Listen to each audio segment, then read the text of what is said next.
ابھی آخری حاضری میں مدینہ شریف جب ہم گئے تھے مکہ پاک میں، جب ہم جنت المعلا پر گئے، رات کا وقت تھا اور وہاں ہم حاضری دے کر کے کچھ منقبتیں پیش کر رہے تھے اور کچھ نعت شریف پڑھ رہے تھے، تو دوران نعت بلکہ نعت شریف بالکل اختتام پر تھی اور اس کے بعد پھر دعا کرا رہا تھا. تو یہ جو نعت شریف تھی، ہمارے ساتھ نعت خواں تھے وہ پڑھ رہے تھے اور اس کے بعد دعا جو ہے میں اردو میں کروا رہا تھا، وہ نعت بھی اردو میں تھی. برابر میں ایک گاڑی رکی ہے اور اس میں دو اہل عرب وہاں سے اترے اور اترنے کے بعد وہ دعا کرنے کے لیے آئے تھے. ان کی نگاہ ہم پر پڑی، بالکل ہم 6-8 فٹ کے فاصلے پر کھڑے ہوئے تھے، ہمارا درمیان جو فاصلہ تھا، ڈسٹینس تھا.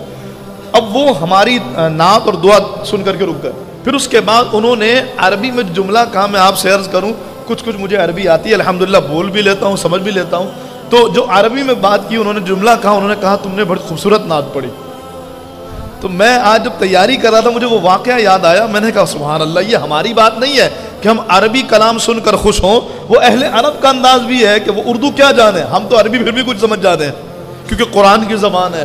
ہماری اردو زبان جو ہے مکسچر ہے، انگلش، اردو اور بہت ساری ہندی، بہت ساری زبانوں کا مکسچر ہے اردو زبان. تو اس میں پھر بھی کچھ ایسے الفاظ آ جاتے ہیں جو عربی کے ہوتے ہیں، لیکن اہل عرب کو تو سمجھ ہی نہیں آئی یہ بول کیا رہا ہے. لیکن اس نے ہماری نعت کی تعریف کی اور اس کے بعد دعا کی تعریف کی.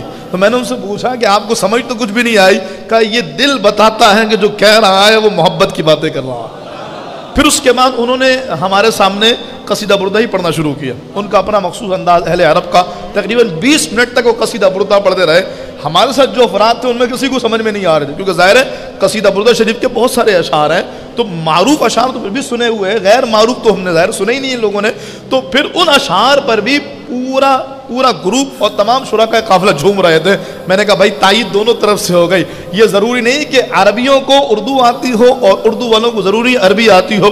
بات یہ جو دل کا کنیکشن مصطفیٰ جعلِ رحمت کے ساتھ ہے، جو تعلق اللہ نے اپنے محبوب کے ساتھ امتی کا رکھا ہے، جو دل کے پیمانے میں رسول اللہ صلی اللہ علیہ وسلم کی محبت کے جام چھلک رہے ہیں، یہ محبت کا پیمانہ، محبت کے جام اور محبت کا تعلق یہ کسی زمان کا، خطے کا، رنگ و نسل کا محتاج نہیں ہے. بس یہ پتہ ہونا چاہیے تعریف محبوب کی ہو رہی ہے، عاشق جھومنا شروع